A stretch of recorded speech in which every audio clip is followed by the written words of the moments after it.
Muchas gracias por estar con nosotros en Culturas BTV. Como ya lo habíamos anunciado, estamos muy pero muy emocionadas, porque arrancamos con un invitado de lujo. Justamente hablábamos del hermano país de Chile. Marcelo Simonetti está con nosotros, es escritor, pero si yo les contara todas las cosas que ha escrito, voy a intentar mencionar algunas nada más porque es un montón. Pero a ver, atención, Marcelo Simonetti está con nosotros, él es de Valparaíso, Chile, un lugar precioso, escritor, periodista, dramaturgo, guionista. ¿Qué no es? Bienvenido, Marcelo, ¿cómo estás? Qué gusto. Muy bien, muy Me contento. quedo corta, creo. No, muy contento de estar acá en Bolivia, en La Paz y particularmente en este espacio. Muchas gracias por estar con nosotros, muchas gracias por todas las gestiones también que ha realizado el Cónsul de Chile, también para que tú puedas estar acá. Ahora, es importante mencionar que tú eres uno de los invitados internacionales de lujo que tiene justamente nuestra Feria Internacional del Libro. Primero, ¿cómo te llega esta maravillosa invitación? ¿Cómo te has sentido? A ver, contanos. Muy contento porque la última vez que estuve en La Paz fue hace cerca de 30 años. Entonces, regresar al país después de tanto tiempo y verlo cambiado me ha generado una grata impresión. Me gusta La Paz, me gusta. Y en la medida que pueda volver, feliz de estar por estos lados. Y aquí te vamos a estar esperando.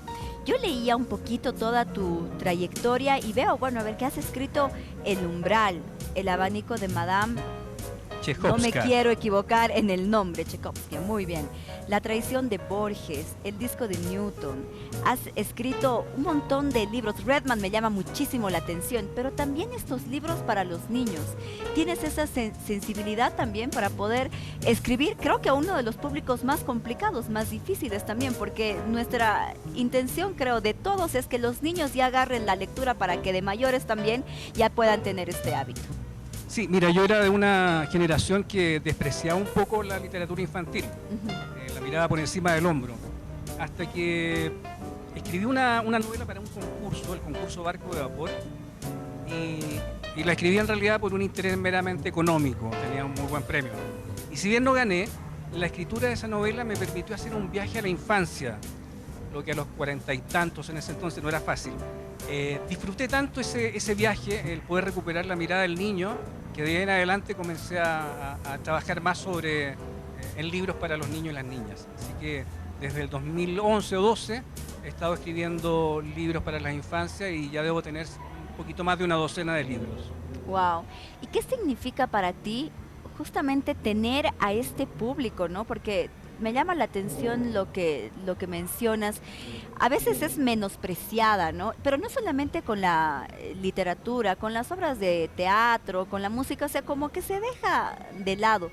Cuando yo pienso que realmente son uno de los públicos más exigentes, más importantes también, ¿por qué? Porque estamos fomentando el arte, ya sea teatro, literatura, lo que tú quieras, y de ahí justamente es donde va a cambiar este chip para cuando sean más grandes, ¿no?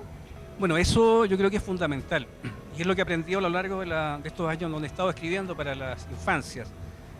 Primero porque estás escribiendo para un público que son lectores en formación. Exacto. Pero no solo eso, son también personas en formación. Claro. Por lo tanto, la responsabilidad que tenemos es sumamente importante. Desde esa lógica, trato de no hacer una literatura didáctica, sino de contar historias y que dentro de esas historias hayan experiencias o emociones que les sirvan a la infancia. Yo estoy un poco en contra de los libros o de las historias que infantilizan a los niños. Los considero sujetos pensantes, sujetos de derechos, y a los cuales se les puede plantear cualquier tema. El asunto es cómo hacerlo. Y eso creo que es lo más complejo y lo más difícil. Exacto, para también dar como la vuelta, ¿no?, a esto de infantilizar más. Exacto. Todavía, o hablarles de una forma que uno dice, bueno, pero estás hablando con un niño, con una persona, ¿no? Tampoco cambiar eso. Ahora, Marcelo, tú has venido para acá, para nuestro país, para hablar justamente sobre estos libros infantiles. Fuera de cámaras, me estabas comentando una historia que me arrancó algunas lágrimas, tengo que confesar, porque es una historia muy dura. Quisiera que nos la cuentes un poquitito y también este enfoque de cómo eso, vamos a hablar un poquito de la dictadura, que igual nos ha pasado acá, cómo eso lo das la vuelta para contarle justamente a un niño. Bueno, nosotros estamos conmemorando los 50 años del golpe de Estado en septiembre y sí, bajo esa lógica, el año pasado, la editorial Velero, donde yo ya había publicado un libro, me preguntó si tenía alguna historia que estuviera vinculado a esta conmemoración. Yo me acordé de una historia, que es la historia de una detenida desaparecida en tiempo de dictadura, Marta Ugarte Román. Ella fue una de las víctimas de los vuelos de la muerte a mediados de los 70, luego de que la dictadura se había instalado en el poder. Los militares decidieron hacer desaparecer a los detenidos que habían torturado y habían sido muertos. Y lo que hicieron fue subir a los cuerpos a helicópteros Puma, adentrarse en el mar y lanzarlos, ¿no?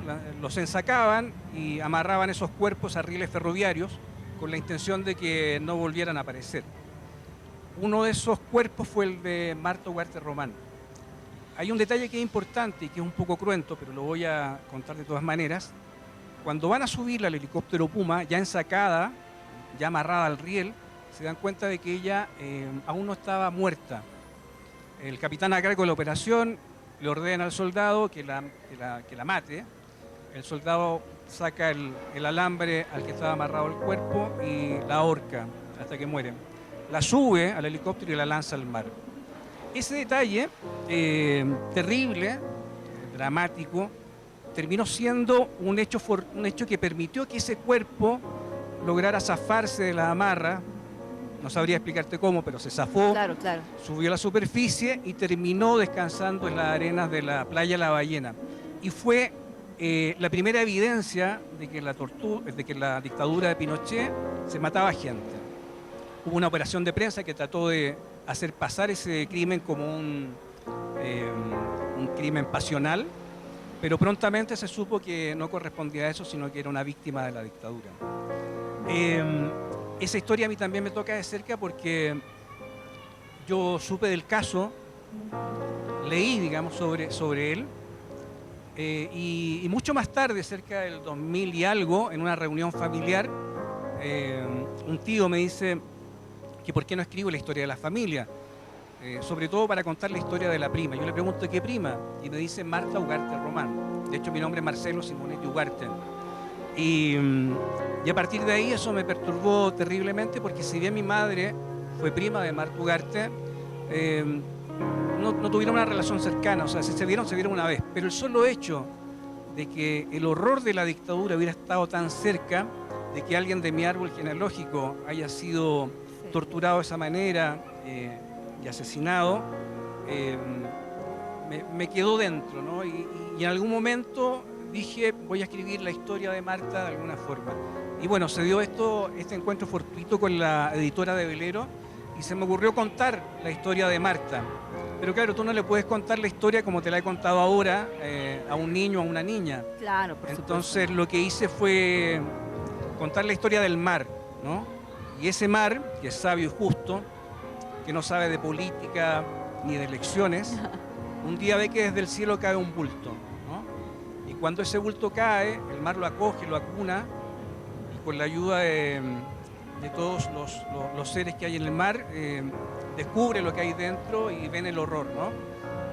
Y entre todos liberan a Marta de las amarras y la sacan a la superficie como una metáfora de una vuelta a la vida. A mí me parece que es una historia, a pesar de lo terrible y lo cruda, es una historia donde la esperanza triunfa sobre el horror y la barbarie. Y por eso la quise contar. Y aunque probablemente en mi país van a haber lectores que no van a querer que sus niños lean eso, yo soy un convencido de que mientras más temprano las infancias sepan lo que pasó en el país, estamos mucho más cerca de no repetir esos horrores. Exactamente, mientras más temprano podamos hacerles saber lo que ha pasado, vamos a poder evitar todo lo que lamentablemente nuestros países han tenido que vivir. Muchísimas gracias por contarnos esto y seguramente mucha gente se va a preguntar, ¿y dónde podemos encontrar ese libro? No sé si está acá, creo que no. Aún no, pero esperamos que llegue en algún momento. Ay, pero por favor, pero me vas a avisar cuando llegue, por favor. Y a Juan Carlos también, que está aquí, le voy a decir sí, que nos avise, porque hay mucha gente que se va a quedar, yo sí quiero ese libro para los míos. ¿Qué significan para ti los libros en general? La lectura, ¿qué significa para ti? Sí, mira, yo no sé si los libros van a cambiar el mundo, pero sí me he dado cuenta de que es posible que cambien la vida de una persona, o de dos o de tres. Yo entiendo la lectura como una suspensión del pensamiento propio para mirar el mundo con los ojos de otro, de un escritor. Y en esa lógica creo que es muy importante para poder aprender o ejercitar la tolerancia, la inclusión, la diferencia, saber que si alguien piensa distinto a uno no es un enemigo, saber que con las ideas del otro también podemos construir sociedad, y creo que eso es algo fundamental como una virtud de la lectura. Yo creo que un tiempo a esta parte los índices de lectores, cuando menos en mi país, y me da la impresión que en Latinoamérica en general, salvo algunas excepciones, han caído, ¿no? Hoy día hay tantas distracciones que ocupan la mente de los niños que la lectura ha ido quedando un poco relegada. Y si bien la culpa no es de los niños, sino que de los adultos, yo creo que es importante volver al ejercicio de la lectura y volver incluso a un ejercicio que, al menos en mi generación, tú eres algo bastante más joven que yo. No voy a contestar esa pregunta. No, me acuerdo que nos íbamos a la cama y nuestros padres o nuestros abuelos nos contaban una historia. Nos contaban un cuento, claro. Y las historias eran parte de nuestra infancia, ya sea a partir de la lectura de un libro o a partir de la invención de un familiar. Entonces creo que eso es re importante a la hora de comenzar a plantearnos una relación distinta a la que en el último tiempo hemos ido construyendo, ¿no? La lectura como un ejemplo de tolerancia, de pensar con la mente del otro, de aceptar al diferente. Y en la medida que eso se vaya perdiendo, creo que vamos un poquito cuesta abajo en la rodada, como dice el tango. Además, esas manías, ¿no? O sea, por ejemplo, yo no sé si a ti te pasa lo mismo que a mí, pero cuando yo tengo un libro, prefiero 1000 veces tenerlo con el papel que tenerlo en una tablet, en una iPad. No tengo como esa misma relación. No sé si soy yo o les pasa eso a otras personas también. Sí, a ver, yo creo que el libro digital tiene varias ventajas, ¿no? O sea, la posibilidad de que si tú quieres un libro, lo tienes a partir de un clic. Sí. La posibilidad de que libros que no están en nuestro territorio, uno pueda leerlos. Ah, como el tuyo, por ejemplo. Por ejemplo. Es una Ajá. buena idea. Pero creo que la experiencia del libro físico es distinta, ¿no?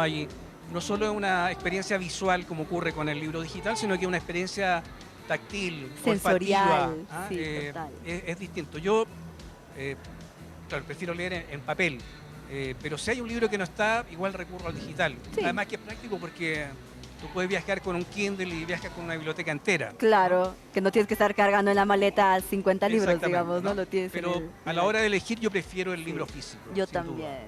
Soy una romántica así del libro en papel.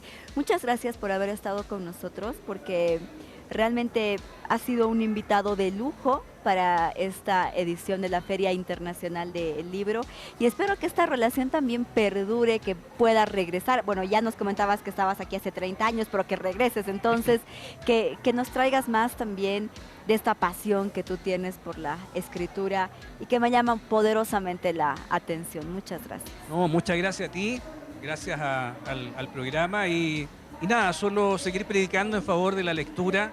Ojalá que haya más conversos y vuelvan al libro, ¿no? A las historias, a la lectura que tanta falta nos hace. Muchas gracias. Muchísimas gracias de parte de un hermano país, pues de Chile, por supuesto. Marcelo Simonetti ha estado con nosotros. Muchas gracias una vez más, y a quienes hacen posible también que él pueda estar con nosotros. Nos vamos a un corte y regresamos con más acá en Culturas BTV. No se muevan.